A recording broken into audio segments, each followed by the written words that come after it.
السلام علیکم ناظرین اکرامی، ہم امید کرتے ہیں آپ سب خیریت سے ہوں گے۔ ناظرین، کیا عورت کو بھی احتلام ہوتا ہے اور کیسے معلوم ہوگا کہ احتلام ہوا ہے یا نہیں؟ اور ایسے میں کیا عورت کو غسل کرنا ہوگا یا نہیں؟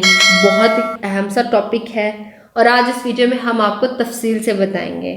ناظرین اکرامی، حدیث کی روح سے ہم آپ کو بتائیں گے کہ صحیح بخاری حدیث نمبر 282 میں ام المومنین ام سلیم رضی اللہ تعالی عنہا نے فرمایا کہ ام سلیم ابو طلحہ رضی اللہ تعالی عنہا کی عورت رسول اکرم صلی اللہ علیہ وآلہ وسلم کی خدمت میں حاضر ہوئی اور کہا کہ اللہ تعالی حق سے حیا نہیں کرتا۔ کیا عورت بھی جبکہ اسے احتلام ہو غسل واجب ہو جاتا ہے؟ تو رسول اکرم صلی اللہ علیہ وآلہ وسلم نے فرمایا ہاں، اگر اپنی منی کا پانی دیکھے تو اسے بھی غسل کرنا ہوگا۔ ناظرین اکرامی، اس حدیث سے واضح ہے کہ جب بچیاں بالغ ہو جاتی ہیں تو نیند کی حالت میں یا بیداری میں بعض اوقات ان کے مخصوص حصے سے کچھ تری نکل آتی ہے اور تری بھی شہوت کے ساتھ نکلتی ہے۔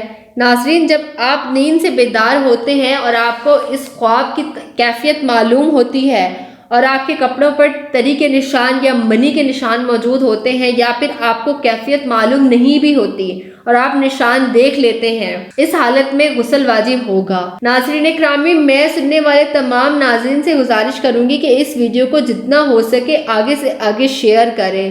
ہر بالغ بچی کو اس احتلام اور غسل کے واجب کے بارے میں لازمی علم ہونا بے حد ضروری ہے۔ ناظرین اکرامی، اکثر بچیاں اس بات سے لا علم ہوتی ہیں اور احتلام کے بعد منی کے نشان بھی دیکھتی ہیں اور ان کو علم تک نہیں ہوتا کہ غسل واجب ہوتا ہے یا نہیں۔ ایسی صورت میں بچیوں پر غسل واجب لازمی ہوتا ہے اور بچیاں کیا کرتی ہیں؟ لا علم ہوتی ہے، ان کو پتہ ہی نہیں ہوتا، وہ اسی حالت میں ناپاکی کی حالت میں نماز بھی ادا کر رہی ہوتی ہیں، قرآن پاک بھی پڑھ رہی ہوتی ہیں۔ تو میں سننے والے تمام ناظرین اکرامی سے گزارش کروں گی کہ اپنے بچیوں تک یہ پیغام کو ضرور پہنچائیں اور نیکی کے کام میں بڑھ چڑھ کر حصہ لیں۔ جتنا ہو سکے ویڈیو کو آگے سے آگے شیئر کریں۔ ہم امید کرتے ہیں آپ کو ہماری یہ ویڈیو بہت پسند آئی ہوگی۔ کوئی بات جو پوچھنا چاہتے ہیں آپ کامنٹ کے تھرو پوچھ سکتے ہیں۔ خیال رکھیے گا اپنا، آپ سے ملاقات ہوتی ہے پھر اگلی ویڈیو میں۔ اللہ حافظ۔